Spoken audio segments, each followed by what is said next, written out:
Okay, so let's talk about how saliva impacts the health of your mouth and teeth as a Sjogren's disease patient. So last video we were talking about how Sjogren's disease patients often deal with severe dry mouth as a result of hyposalivation. So your body is not making enough saliva in order to properly function inside of the bioatmosphere of your mouth. We know that Sjogren's disease patients are at an increased risk of tooth decay and other oral health problems. So let's talk about what some of those impacts are. So saliva helps to neutralize the acid that happens inside of the mouth. And so inside of the mouth, there are bacteria that cause acid as a byproduct of their life inside of your mouth. And saliva can help to neutralize that acid.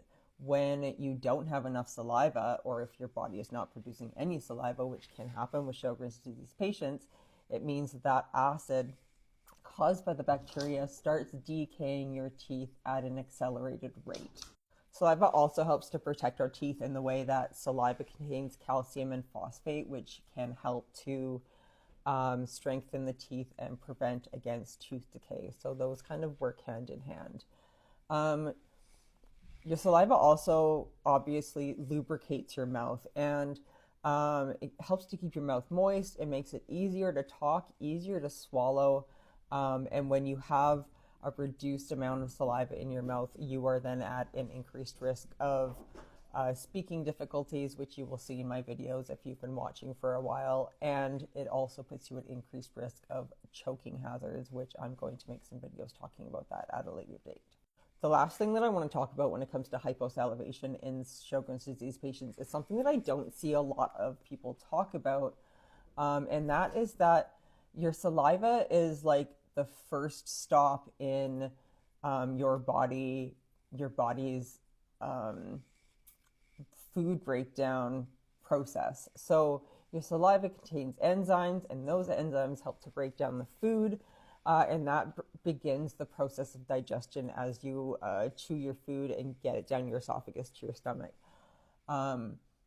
When we are missing the right amount of saliva to start breaking down our food, it can be kind of the first problem that comes with digestion issues, which digestion issues are very common among Sjogren's patients. And again, like that's another video where we can talk more about it.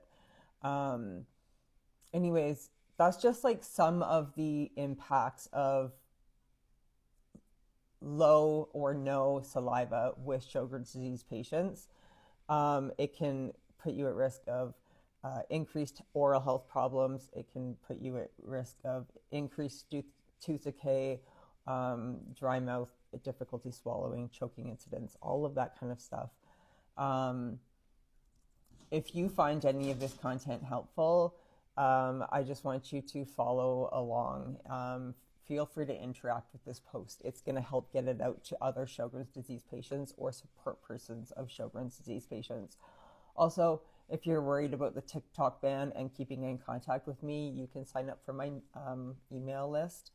And this will at least put you in my circle of where I can communicate, where you're going to be able to find me online afterwards if you do not have access to the TikTok app because of the ban that's happening in the US.